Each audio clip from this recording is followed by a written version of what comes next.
Hello third years, good morning. നിങ്ങൾക്ക് ഇന്ന് പഠിക്കാനുള്ള പീഡിയാട്രിക് നഴ്സിംഗിൻ്റെ ടോപ്പിക്ക് മെൻ്റൽ ഹാൻഡിക്യാപ്സ് ആണ്. നമ്മൾ ഹാൻഡിക്യാപ്സ് ഓഫ് ചിൽഡ്രൻ ആണ് പഠിച്ചുകൊണ്ടിരിക്കുന്നത്. അതിൽ ഫിസിക്കൽ ഹാൻഡിക്യാപ്സ് കഴിഞ്ഞു, മെൻ്റൽ ഹാൻഡിക്യാപ്സ് ആണ് ഇന്ന് പഠിക്കാനുള്ളത്. അതിനകത്ത് മെയിൻലി രണ്ട് തരം മെൻ്റൽ ഹാൻഡിക്യാപ്സ് ഉള്ളത്. അത് സെറിബ്രൽ പാൾസിയും മെൻ്റൽ റിട്ടാർഡേഷനും. ഓക്കെ, അപ്പോൾ മെൻ്റൽ റിട്ടാർഡേഷൻ നമ്മൾ ഓൾറെഡി സൈക്യാട്രിക്കകത്ത് പഠിച്ചു കഴിഞ്ഞു, അതുകൊണ്ട് അത് വീണ്ടും ഡീൽ ചെയ്യുന്നില്ല. Only I am going to deal with cerebral palsy. Okay, ഇനി അതിനകത്ത് മെയിൻലി നിങ്ങൾക്ക് പഠിക്കാനുള്ളത് സെറിബ്രൽ പാൾസിൽ എന്തൊക്കെയാണെന്ന് ചോദിച്ചു കഴിഞ്ഞാൽ അതിനകത്ത് എന്തൊക്കെ ഡെഫിനിഷന്, ഇൻസിഡൻസ്, അങ്ങനെയുള്ള പിന്നെ etiological factors, then what are the types of cerebral palsy, പിന്നെ clinical features, diagnostic measures, management, ഇത്രയാണ് നമുക്ക് പഠിക്കാനുള്ളത്. ഓക്കെ, അതിനകത്ത് മെയിൻലി നമുക്ക് എന്താണ് ഈ സെറിബ്രൽ പാൾസി എന്ന് നോക്കാം. First on, it is a chronic non progressive motor dysfunction caused by damage to the motor areas of the brain. അപ്പം മോട്ടോർ ഏരിയാസ് ഓഫ് ദി ബ്രെയിനെയാണ് ഇത് ബാധിക്കുന്നത്. ഇതൊരു ക്രോണിക് കണ്ടീഷനാണ്. നോൺ പ്രോഗ്രസീവ് മോട്ടോർ ഡിസ്ഫങ്ഷൻ, അതായത് ഒരിക്കൽ അതുണ്ടായാൽ വീണ്ടും വീണ്ടും അത് കൂടി വരിക അങ്ങനെയൊന്നും ചെയ്യുന്നില്ല. പക്ഷേ ആ ഉണ്ടായ അവസ്ഥ എപ്പോഴും അതുപോലെ തന്നെ നിലനിൽക്കും. അത് റിക്കവർ ചെയ്ത് വരാനുള്ള സാധ്യതയില്ല. പ്രോഗ്രസീവ് ഡിസോർഡർ അല്ല, പക്ഷേ വൺസ് ഹാപ്പൻ ദിസ് ഹാപ്പൻ. അതുകൊണ്ട് we can say that it is a chronic non progressive motor dysfunction. അതായത് മൂവ്മെൻറ്റിനാണ് അല്ലെങ്കിൽ മോട്ടോർ ഫങ്ഷനെയാണ് അത് ബാധിക്കുന്നത്. അതുകൊണ്ടാണ് it is a non progressive motor dysfunction എന്ന് പറയുന്നത്. And it is caused by the damage to the motor areas of the brain. Motor areas of the നമുക്കറിയാം, ബ്രെയിനിലെ മോട്ടോർ ഏരിയാസും സെൻസറി ഏരിയാസും ഒക്കെ ഉണ്ട്. അതിൽ മോട്ടോർ ഏരിയാസ് ആണ് കൂടുതലും മൂവ്മെൻറ്റിനെയൊക്കെ കൺട്രോൾ ചെയ്യുന്നതൊക്കെ. അപ്പോൾ ആ ഏരിയയാണ് ഇത് മെയിൻലി ബാധിച്ചേക്കുന്നത്. ദെൻ ദ ഇൻസിഡൻസ് ചോദിച്ചു കഴിഞ്ഞാൽ incidence of cerebral palsy was estimated to be 2.12 to 2.45 per 1000 live birth. അതായത് 2.12 തൊട്ട് 2.45 പെർ 1000 ലൈവ് ബർത്ത്. അതായത് 1000 കുട്ടികൾ ജനിക്കുമ്പോൾ, അതായത് ലൈവ് ബർത്ത്, അതായത് ജീവനോടെ ജനിക്കുമ്പോൾ അതിനകത്ത് 2.1 എന്ന് പറയുമ്പോൾ ഓൾമോസ്റ്റ് 2 എന്ന് കണക്കാക്കാം. 2 to 2.4 എന്നാണ് ഇത് പറഞ്ഞേക്കുന്നത്. ഇതൊക്കെ എടുത്തേക്കുന്ന സ്റ്റാറ്റിസ്റ്റിക്സ് 2007 എടുത്ത സ്റ്റാറ്റിസ്റ്റിക്സ് ആണ്. അപ്പം ഇൻസിഡൻസ് റേറ്റ് മനസ്സിലായല്ലോ. ഓക്കെ, ഇനിയും ഇറ്റിയോളജിക്കൽ ഫാക്ടേഴ്സ് എന്തൊക്കെയാണെന്ന് നോക്കാം. Cerebral palsy is caused by damage to the motor centres of the developing brain which can occur due to various causes. അതായത് അതെങ്ങനെയാണ് സംഭവിക്കുന്നതെന്ന് ചോദിച്ചാൽ മെയിൻലി പറയുകയാണ് etiological factor, it is due to the damage to the motor centres of the developing brain and which can occur due to various causes. ഇനിയും causes എന്താണെന്ന് നോക്കിയാൽ factors contributing to cerebral palsy are prenatal, intranatal and postnatal factors. അപ്പോൾ കോസസിനെ മൂന്നായിട്ട് തിരിച്ചേക്കുവാണ്. അത് prenatal എന്ന് പറഞ്ഞാൽ കുട്ടി ജന്മം എടുക്കുന്നതിന് മുമ്പേ, അത് when child is in uterus അന്നേരം സംഭവിക്കുന്നതാണ് പ്രീനേറ്റൽ ഫാക്ടേഴ്സ്. പിന്നെ ഇൻട്രാനേറ്റൽ ഫാക്ടേഴ്സ് പറഞ്ഞാൽ ഡ്യൂറിങ് ഡെലിവറി, അതായത് ഡെലിവറി ടൈമിൽ ഉണ്ടാകുന്ന കാരണങ്ങൾ കൊണ്ട് ചില കാരണങ്ങൾ കൊണ്ട് സെറിബ്രൽ പാൾസി ഉണ്ടാകാം. അതിനാണ് പറയുന്നത് ഇൻട്രാനേറ്റൽ കോസസ്. പിന്നെ പോസ്റ്റ് നേറ്റൽ കോസസ് എന്ന് പറഞ്ഞാൽ കുട്ടി ജന്മം എടുത്തതിന് ശേഷം when the child comes out of the uterus, then what are the factors or what are the etiological factors causing cerebral palsy. അങ്ങനെ മൂന്നായിട്ടാണ് ഇതിനെ ഡിവൈഡ് ചെയ്തേക്കുന്നത്. ഇനിയിപ്പോൾ ആദ്യം നമ്മൾ പ്രീനേറ്റൽ ഫാക്ടേഴ്സ് നോക്കാം. അതിനകത്ത് മെയിൻലി ഉള്ളത് ജെനറ്റിക് ഓർ ക്രോമോസോമൽ അനോമലീസ്. അത് ക്രോമോസോമിലോ ജീൻസിലോ കൂടെ ഉണ്ടാകുന്ന കാരണങ്ങൾ. അത് നമുക്കറിയാം ഹെറിഡിറ്ററി ആണ്, അല്ലേ? പേരൻസിൽ നിന്നോ പഴയ ആൻസിസ്റ്റേഴ്സിൽ നിന്നോ കിട്ടുന്നതാണ്. കുട്ടി അക്വയർ ചെയ്തെടുക്കുന്നതല്ല. ജീൻസിൽ കൂടെ അച്ഛൻ്റെ അമ്മമാരിൽ നിന്നോ പ്രീവിയസ് ആൻസിസ്റ്റേഴ്സിൽ നിന്നോ കിട്ടുന്നതാണ് ഈ പറയുന്ന ജെനറ്റിക് ഓർ ക്രോമോസോമൽ അനോമലീസ് എന്ന് പറഞ്ഞാൽ. പിന്നെ ബ്രെയിൻ മാൽഫോർമേഷൻസ് എന്ന് പറഞ്ഞാൽ ബ്രെയിനിലുണ്ടാകുന്ന ചില മാൽഫോർമേഷൻസ്, അതായത് അനാറ്റമിയിൽ നോർമൽ അനാറ്റമിയിൽ എന്തെങ്കിലും കുഴപ്പമുണ്ടാകുക. അപ്പോൾ അതിന് പറയുന്ന പേരാണ്, നമ്മൾ പറയുന്നതാണ് ബ്രെയിൻ മാൽഫോർമേഷൻ. അതിനകത്ത് നമുക്ക് ബ്ലഡ് വെസലിൻ്റെ ബ്രെയിനിന് സപ്ലൈ കൊടുക്കുന്ന ബ്ലഡ് വെസൽസിലോ അല്ലെങ്കിൽ അതിന് നമുക്കറിയാം സെറിബെല്ലം, മിഡില ഒബ്ലാങ്ങേറ്റ, ഇങ്ങനെ പല സെക്ഷൻസ് ഉണ്ട് ബ്രെയിനിൽ.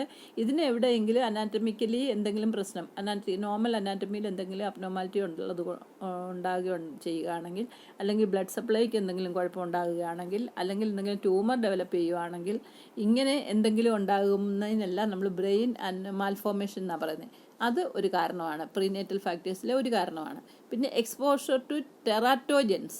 ഈ ടെറാറ്റോജൻസ് എന്ന് പറഞ്ഞാൽ നിങ്ങൾക്കറിയാം, അതായത് ചില ഓർഗൻ ഫോർമേഷനെ, കുട്ടി യൂട്രസിൽ കിടക്കുമ്പോൾ കുട്ടിയുടെ ഓർഗൻ ഫോർമേഷനെ അഡ്വേഴ്സ്ലി അഫക്റ്റ് ചെയ്യുന്ന ചില ഏജൻസിനെയാണ് നമ്മൾ ടെററ്റോജൻസ് എന്ന് പറയുന്നത്.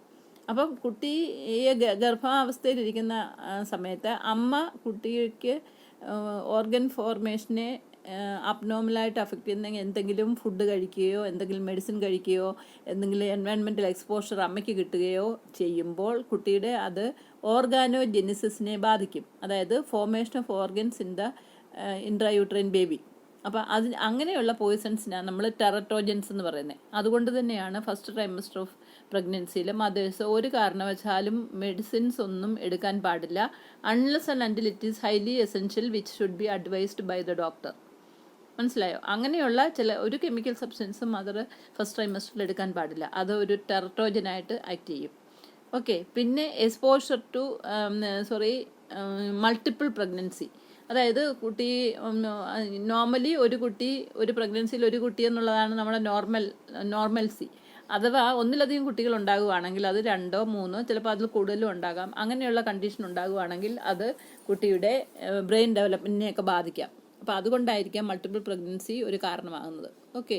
കാരണം കുറച്ച് സ്ഥലത്ത് എൻ്റെ ആ യൂട്രസിനകത്ത് സ്പേഷ്യസ് എന്ന് പറയുന്ന ഒരു കുട്ടിക്ക് കിടക്കാനുള്ള സ്പേസ് മാത്രമേ ഉള്ളൂ. അപ്പോൾ ഒന്നിലധികം കുട്ടികൾ അവിടെ, മൾട്ടിപ്പിൾ പ്രഗ്നൻസിയിൽ ഒന്നിലധികം കുട്ടികളാണ് ഗർഭപാത്രത്തിൽ കിടക്കുന്നത്. അപ്പോൾ അതിന് സഫീഷ്യൻ്റായിട്ട് ഗ്രോ ചെയ്യാനുള്ള സ്പേസും ഒന്നും അതിനകത്ത് ഇല്ലാത്തത് കൊണ്ട് ഡ്യൂ ടു കംപ്രഷൻ അല്ലെങ്കിൽ pressure by the other babies ഒരു പക്ഷേ ചില ഓർഗൻസൊക്കെ പ്രോപ്പർലി ഫോം ചെയ്യണമെന്നില്ല. അപ്പോൾ അങ്ങനെ വരുന്നോണ്ടേ അത് ഒരു പ്രീനേറ്റൽ ഫാക്ടറായിട്ട് വരാറുണ്ട്. ഓക്കെ. പിന്നെ ഇൻട്രായൂട്രൈൻ ഇൻഫെക്ഷൻസ്. അതായത് കുട്ടി ഗർഭപാത്രത്തിലുള്ളപ്പോൾ അമ്മയ്ക്ക് എന്തെങ്കിലും അതായത് ഇൻട്രായൂട്രൈൻ ഇൻഫെക്ഷൻ ഉണ്ടാകുവാണെങ്കിൽ, അതായത് ഗർഭപാത്രത്തിനകത്തുള്ള ഏതെങ്കിലും കാരണവശാൽ ഇൻഫെക്ഷൻ ഉണ്ടായിക്കഴിഞ്ഞാൽ അത് കുട്ടിയെ അഡ്വേഴ്സായിട്ട് ബാധിക്കാം. That is what is called intrauterine infection. പിന്നെ പ്ലാസെൻ്റൽ ഇൻസഫിഷ്യൻസി. ഈ പ്ലാസെൻ്റ എന്ന് പറയുന്നത് എന്താണെന്ന് നമുക്കറിയാമല്ലോ, കുട്ടികൾക്ക് അറിയാമല്ലോ. അതായത് when the child is in the uterus, there is a special organ in the uterus called placenta, which is a vascular tissue organism which is attached to the wall of the uterus, and that has got a cord called umbilical cord, which is transmitting the oxygenated blood to the baby and from the baby to deoxygenated blood to the mother. അപ്പോൾ കുട്ടിക്ക് ന്യൂട്രീഷനും ഒക്കെ carry ചെയ്യുന്ന blood വെസൽസും കുട്ടിയിൽ നിന്ന് ഡീഓക്സിനേറ്റഡ് ബ്ലഡും എപ്പോഴും അങ്ങോട്ടും ഇങ്ങോട്ടും transfer ചെയ്യുന്നതിനുള്ള ഒരു സംവിധാനമാണ് അംബിളിക്കൽ കോഡ് എന്ന് പറഞ്ഞാൽ. ഈ അംബിളിക്കൽ കോഡാണ് കുട്ടിയെയും അമ്മയുടെ ഗർഭപാത്രത്തിലുള്ള പ്ലാസൻ്റയായിട്ട് കണക്ട് ചെയ്തിരിക്കുന്നു. മനസ്സിലായോ? അപ്പം കുട്ടിയുടെ ജന്മം എടുക്കുന്നത് വരെ എല്ലാ ന്യൂട്രീഷ്യസ് ഫങ്ഷനും അല്ലെങ്കിൽ ബ്ലഡിൻ്റെ ഓക്സിജനേഷൻ ഫങ്ഷനും എല്ലാം നടത്തുന്നത് ഈ പറയുന്ന പ്ലാസൻ്റയാണ്. പ്ലാസൻ്റയിൽ കൂടെ അംബിലിക്കൽ കോഡ് വഴിയാണ് അത് കുട്ടിയിലേക്ക് ചെല്ലുന്നത്. ചില അവസ്ഥകളിലൊക്കെ ഈ പ്ലാസൻ്റൽ ഇൻസഫിഷ്യൻസി ഉണ്ടാകാം. അതായത് അതിലേക്ക് പോകുന്ന ന്യൂട്രിയൻസ് ചിലപ്പോൾ സഫീഷ്യൻ്റ് ആയിരിക്കത്തില്ല, അല്ലെങ്കിൽ അതിലേക്ക് പോകുന്ന ഓക്സിജൻ കോൺസെൻട്രേഷൻ സഫീഷ്യൻ്റ് ആയിരിക്കത്തില്ല.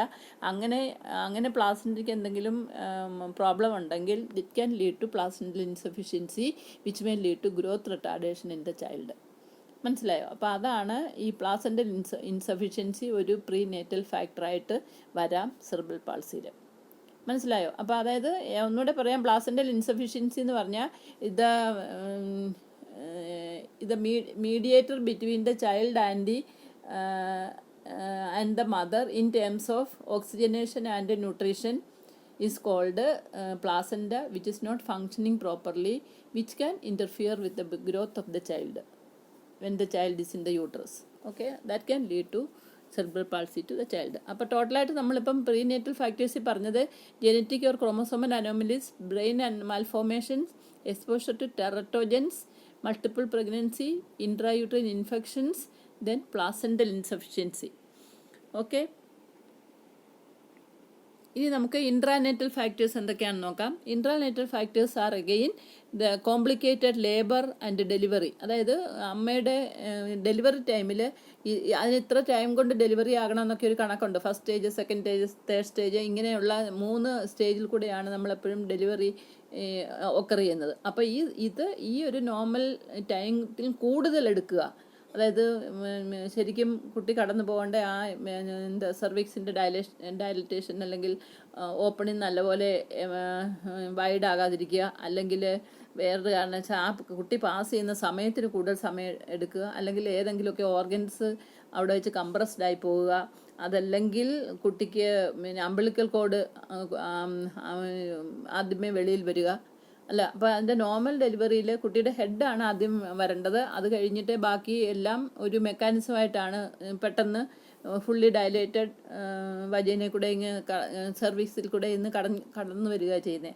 അങ്ങനെ അല്ലാത്ത കണ്ടീഷൻസിൽ ചിലപ്പം കൂടുതൽ സമയം കുട്ടി പുറത്ത് വരുന്നതിന് കൂടുതൽ സമയം എടുക്കുകയാണെങ്കിൽ ദാറ്റ് ഈസ് കോൾഡ്, അതായത് പ്രോപ്പർ കൺട്രാക്ഷൻ ഇല്ല, അല്ലെങ്കിൽ കൂടുതൽ സമയം എടുക്കുന്നു ഡെലിവറിക്ക്, അതല്ലെങ്കിൽ കുട്ടിക്ക് എവിടെയെങ്കിലും വൈറ്റൽ റീജിയൻസിൽ കംപ്രഷൻ കിട്ടിയിട്ട് കുട്ടിക്ക് ബ്ലഡ് സപ്ലൈ കിട്ടാതെ പോകുന്നു, അല്ലെങ്കിൽ ചിലപ്പം കോഡ് നേരത്തെ അംബിളിക്കൽ കോഡ് ആദ്യം വരിക, അല്ലെങ്കിൽ അംബിളിക്കൽ കോഡ് ഒരുപക്ഷെ കുട്ടിയുടെ തലയിൽ കുരുങ്ങി കിടക്കുക, ഇങ്ങനെയൊക്കെയുള്ള ഒരുപാട് കണ്ടീഷൻസ് ഉണ്ടാകാം. അല്ലെങ്കിൽ യൂട്രസ് ശരിക്കും കൺട്രാക്ട് ചെയ്യുന്നില്ല, കുട്ടിയെ താഴോട്ട് പുഷ് ചെയ്യുന്നില്ല, അങ്ങനെയൊക്കെ വരുന്നോണ്ടേ ചില അത്, അല്ലെങ്കിൽ പിന്നെ ഈ മദറിൻ്റെ പെൽവിസ് ആഡിക്വേറ്റ്ലി സഫീഷ്യൻ്റ് അല്ല കുട്ടിയെ കടത്തിവിടാൻ.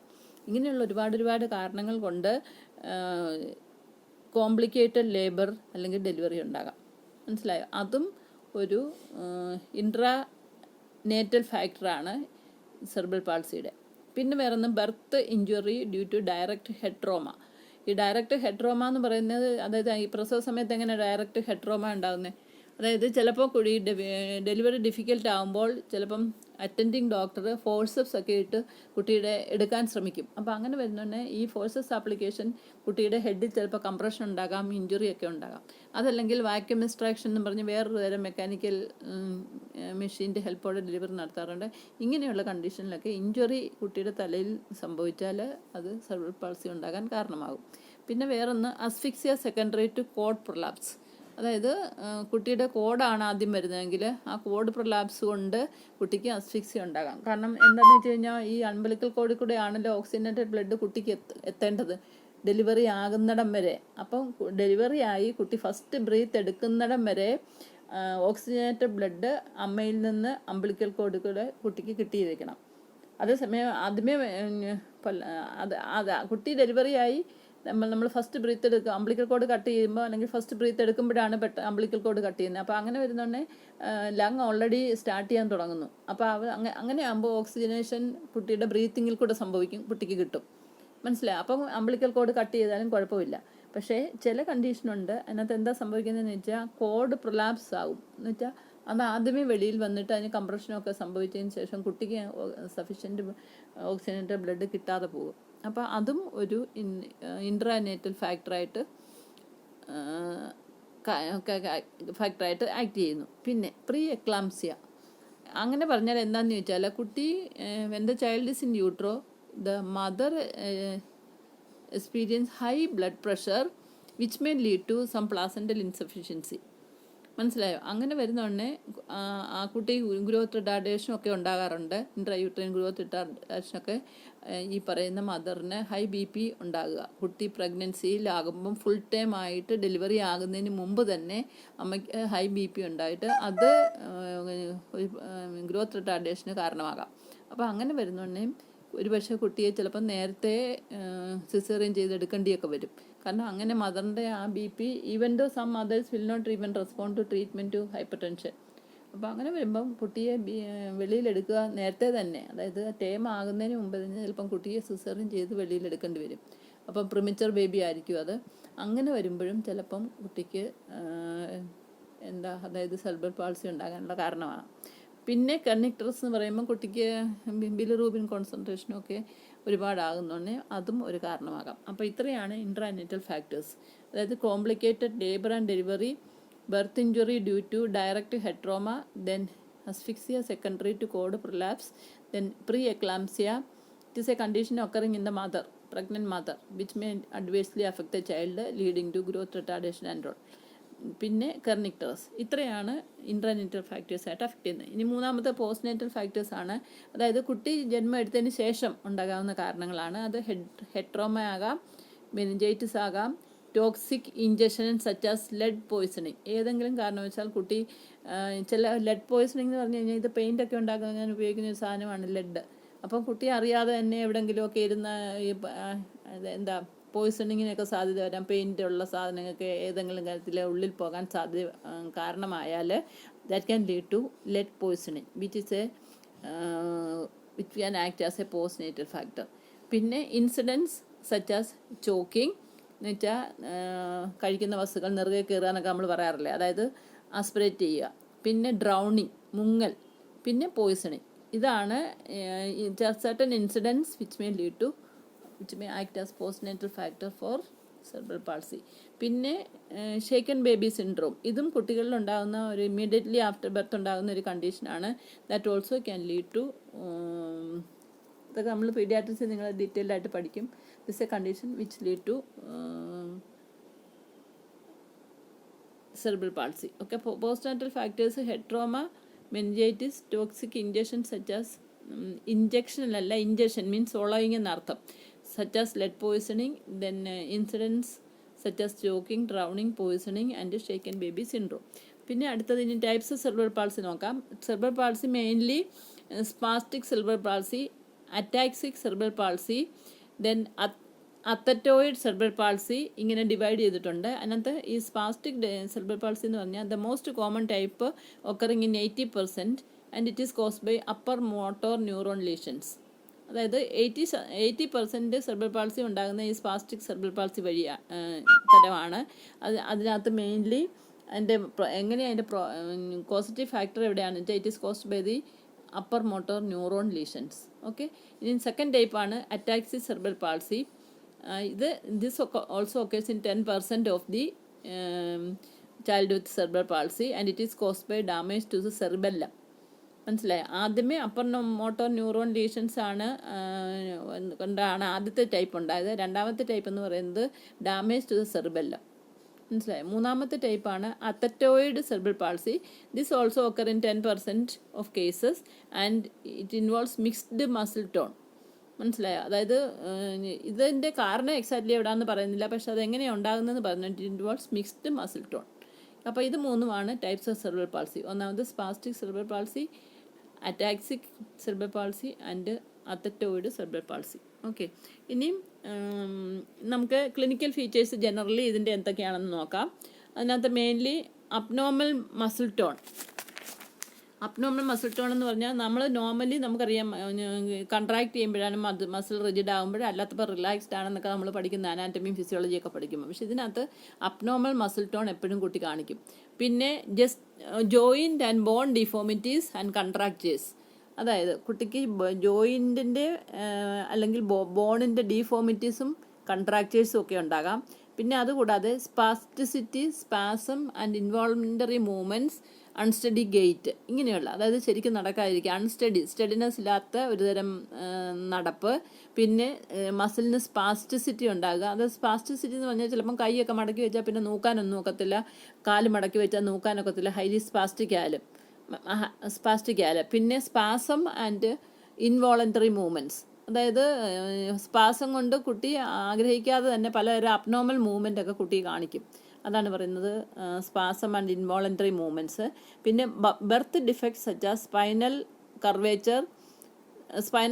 നമുക്കറിയാം സ്പൈനൽ കോഡിൻ്റെ കർവേച്ചർ എവിടെയൊക്കെയാണ് വേണ്ടത് നോർമലി എന്ന് നമ്മൾ അനാറ്റമി പഠിക്കുന്ന.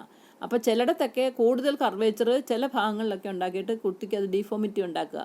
അതാണ് പറയുന്നത് birth defect such as spinal curvature, small head, small jaw bone etcetera. അതായത് കുട്ടിയുടെ ജോ ബോൺ ചെറുതായി പോവുക, തല തന്നെ ചെറുതായി പോവുക, ഇങ്ങനെയുള്ള കണ്ടീഷൻസൊക്കെ കുട്ടി ഉണ്ടാകാം. പിന്നെ delay in gross motor development, അതായത് നമ്മൾ കുട്ടിയുടെ ഗ്രോത്ത് ആൻഡ് ഡെവലപ്മെൻറ്റ് ഹിസ്റ്ററി എടുക്കുന്നുണ്ടെങ്കിൽ മൈൽ സ്റ്റോൺസ് ഓഫ് ഡെവലപ്മെൻറ്റ് എല്ലാം തന്നെ ഡിലേഡ് ആയിരിക്കാം. That is gross motor development. പിന്നെ സ്പീച്ച് ആൻഡ് ലാംഗ്വേജ് ഡിസോർഡേഴ്സ്, കുട്ടിക്ക് സംസാരത്തിൽ അബ്നോർമാലിറ്റി ഉണ്ടാകാം. Speech and language disorders. പിന്നെ secondary conditions can include seizures, apraxia, dysarthria, skeletal deformities such as angular joint deformities. ഈ angular joint എന്ന് പറഞ്ഞാൽ എവിടെയാണ്? കാലിൻ്റെ താഴെ പാദമായിട്ട് നമ്മൾ, അതായത് ലോവർ ബോൺ ഉണ്ടല്ലോ, 2 ലോവർ ബോണും നമ്മുടെ ഫീറ്റിലെ ബോണും ഒക്കെ ആയിട്ട് കണക്ട് ചെയ്യുന്ന ആ ജോയിൻറ്റിനാണ് നമ്മൾ ആംഗിൾ ജോയിൻ്റ് എന്ന് പറയുന്നത്, അല്ലേ? അപ്പോൾ അവിടെ അബ്നോർമാലിറ്റി ഡിഫോമിറ്റീസ് ഉണ്ടാകാം. പിന്നെ secondary condition can include seizures, ചിലപ്പോൾ കൺവൽഷൻ കുട്ടികൾക്കുണ്ടാകാം, അപ്രേക്സിയ ആൻഡ് ഡിസാർത്രിയ, അതായത് ഇതെല്ലാം മൂവ്മെൻറ്റിലുള്ള അബ്നോർമാലിറ്റിയാണ്. ഓക്കെ, സ്കെൽറ്റൽ ഡിഫോമിറ്റീസും ആംഗുലാർ ജോയിൻറ്റ് ഡിഫോമിറ്റീസും ഒക്കെ കുട്ടി കാണിക്കാം. പിന്നെ ഇനി ഡയഗ്നോസ് ചെയ്യുന്നത് എങ്ങനെയാണെന്ന് ചോദിച്ചു കഴിഞ്ഞാൽ അസസ്മെൻറ്റ്, കുട്ടിയുടെ ഹിസ്റ്ററി എടുക്കുക, ഫിസിക്കൽ എക്സാമിനേഷൻ, പിന്നെ CT സ്കാന്, MRI, എക്സ്റേ, ഇങ്ങനെയുള്ള കാര്യങ്ങളൊക്കെ. അതായത് ഓർത്തോപെഡിക്കൽ ഡിഫോമിറ്റി എന്തുണ്ടെങ്കിലും എക്സ്റേ എടുത്താൽ കണ്ടുപിടിക്കാം.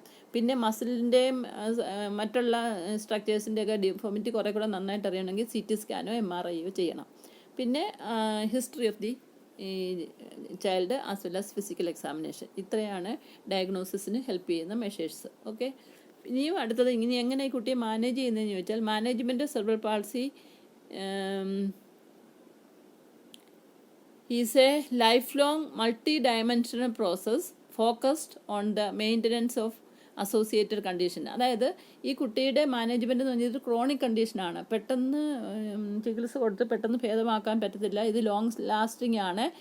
നമ്മൾ ഡെഫിനേഷൻ തന്നെ പറഞ്ഞു ഇതൊരു ഡിറ്റീറിയേറ്റിംഗ് കണ്ടീഷനല്ല. പക്ഷേ ഒരിക്കൽ ഡിഫോംഡ് ആയാൽ ആ കുട്ടിയുടെ ഡിഫോമിറ്റി മാറ്റിയെടുക്കാൻ പറ്റത്തില്ല. അതുകൊണ്ട് അത് ക്രോണിക്കായിത്തീരുന്നു. മനസ്സിലായോ? പക്ഷേ ഒത്തിരി പ്രോഗ്രസീവായിട്ട് ഈ കണ്ടീഷൻ വളരെ വേഴ്സായിട്ട് പോകാനുള്ള ടെൻഡൻസി കുറവാണ്. പക്ഷേ കുട്ടിയെ റിക്കവർ ചെയ്തെടുക്കാനും ബുദ്ധിമുട്ടാണ്.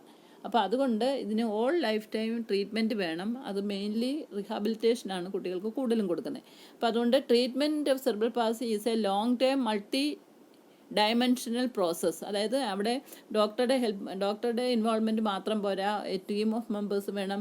അവിടെ സംസാരത്തിൽ വ്യത്യാസം, ഇപ്പോൾ ലാംഗ്വേജ് പ്രോബ്ലം ഉണ്ടെന്ന് പറഞ്ഞു, അപ്പോൾ അങ്ങനെ സ്പീച്ച് തെറാപ്പിസ്റ്റിൻ്റെ ഹെൽപ്പ് വേണം.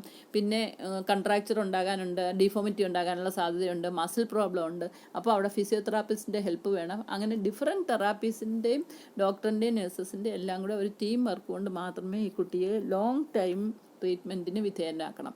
അതാണ് പറയുന്നത് treatment of cerebral palsy is A life long multi dimensional process focused on the maintenance of associated condition. അതായത് ഈ കുട്ടിക്ക് ഇങ്ങനെ കാരണമാകാനുള്ള എൻ്റെ ഫീച്ചേഴ്സിനകത്ത് നമ്മൾ പലതും പഠിച്ചല്ലോ. ആ അസോസിയേറ്റഡ് കണ്ടീഷൻ എന്തൊക്കെയാണെന്ന് തിരിച്ചറിഞ്ഞിട്ട് അതിനെയും കൂടെ ട്രീറ്റ് ചെയ്യണമെങ്കിൽ മാത്രമേ ഈ മാനിഫെസ്റ്റേഷൻസ് ഒക്കെ മാനേജബിൾ ആകത്തുള്ളൂ. കംപ്ലീറ്റ്ലി ക്യൂർ ചെയ്യാൻ ബുദ്ധിമുട്ടാണെങ്കിലും കുട്ടിയെ മാനേജബിൾ ആക്കാം. എക്സ്റ്റെൻറ്റ് വരെ ഫിസിയോതെറാപ്പി കൊണ്ട് കുട്ടിയെ കുറച്ചൊക്കെ റെക്ടിഫൈ ചെയ്തെടുക്കാനും കുറച്ചൊക്കെ അവരിലുള്ള കഴിവുകൾ ഉപയോഗപ്പെടുത്തി അവരെ ഒരു എക്സ്റ്റെൻറ്റ് വരെ ഇൻഡിപെൻഡൻറ്റ് പേഴ്സണായിട്ട് ജീവിക്കാനും അലോ ചെയ്യാൻ പറ്റും. മനസ്സിലായോ? പിന്നെ treatment method may include 1 or more of the following. അതാണ് പറയുന്നത് physical therapy, occupational therapy. Occupational therapy എന്ന് പറഞ്ഞാൽ നമുക്കറിയാമല്ലോ, കുട്ടിക്ക് ഏതെങ്കിലും ഒരു റിമൈനിങ് ആയിട്ടുള്ള കഴിവുകൾ പരിപോഷിച്ചെടുത്ത് എന്തെങ്കിലും ഒരു ജോലി ചെയ്യാൻ പ്രാപ്തനാക്കുക. എന്നിട്ട് അതിൽ നിന്ന് കിട്ടുന്ന കുട്ടി പ്രൊഡക്റ്റീവ് ആകുക എന്ന് പറഞ്ഞാൽ ഒരു കുട്ടിക്ക് എന്തെങ്കിലും ജീവിക്കാൻ ഒരു വരുമാനം ഉണ്ടാകാനുള്ള കഴിവിനാണ് നമ്മൾ പ്രൊഡക്ടിവിറ്റി എന്ന് പറയുന്നത്. അങ്ങനെ കുട്ടിയെ കൊണ്ട് പ്രൊഡക്റ്റീവ് ആക്കിയിട്ട് അതുകൊണ്ട് സ്വന്തമായിട്ട് ജീവിക്കാനുള്ള മീൻസ് കൂട്ടാൻ കുട്ടിയെ ഹെൽപ്പ് ചെയ്യുക. അതിനുവേണ്ടി ഹെൽപ്പ് ചെയ്യുന്ന ഒരു കാര്യമാണ് നമ്മൾ ഒക്കുപ്പേഷണൽ തെറാപ്പി എന്ന് പറയുന്നത്. മനസ്സിലായോ? പിന്നെ സ്പീച്ച് തെറാപ്പി, കുട്ടിക്ക് സംസാരിക്കാൻ കഴിവില്ല, ലാംഗ്വേജ് ഡെവലപ്മെൻറ്റ് പ്രോബ്ലം ഉണ്ടെന്ന് പറഞ്ഞു. അപ്പോൾ അങ്ങനെയുള്ളപ്പം ഒരു സ്പീച്ച് തെറാപ്പിസ്റ്റിൻ്റെ ഹെൽപ്പ് അല്ലെങ്കിൽ മാനേജ്മെൻറ്റ് അവിടെ വേണം കുട്ടിക്ക്. പിന്നെ മസാജ് തെറാപ്പി, അത് ഈ സ്പാസ്റ്റിക് മസിൽസിനെയൊക്കെ ശരിയാക്കി എടുക്കാൻ വേണ്ടി കൊടുക്കുന്നതാണ് മസാജ് തെറാപ്പി. പിന്നെ ഡ്രഗ് തെറാപ്പി, ചിലപ്പോൾ ആൻറ്റിസ്പാസ്മോഡിക്കും ഡ്രഗ്സും എവിടെയെങ്കിലും കുട്ടിക്ക് കൈ നോക്കുമ്പം വേദനയാണ്, അങ്ങനെയുള്ള പെയിൻ ഉണ്ടെന്ന് പറയുമ്പോൾ അനാൽജസിക്കും ഒക്കെ കൊടുക്കേണ്ടി വരും. പിന്നെ സർജറി ആൻഡ് ഓർത്തോസിസ്. അതായത് സർജറി ചില മൈനർ കണ്ടീഷൻസ് ഒക്കെ സർജറി കൊണ്ട് ഒരുപക്ഷെ കറക്റ്റ് ചെയ്യാൻ പറ്റും. അല്ലെങ്കിൽ ആർട്ടിഫിഷ്യൽ പിന്നെ ഡീഫോമിറ്റീസ് ഒക്കെ ഉണ്ടെങ്കിൽ ചില പ്രത്യേക ഓർത്തോപെഡിക് അപ്ലയൻസസ് ഒക്കെ കുട്ടിക്ക് യൂസ് ചെയ്യേണ്ടി വരും.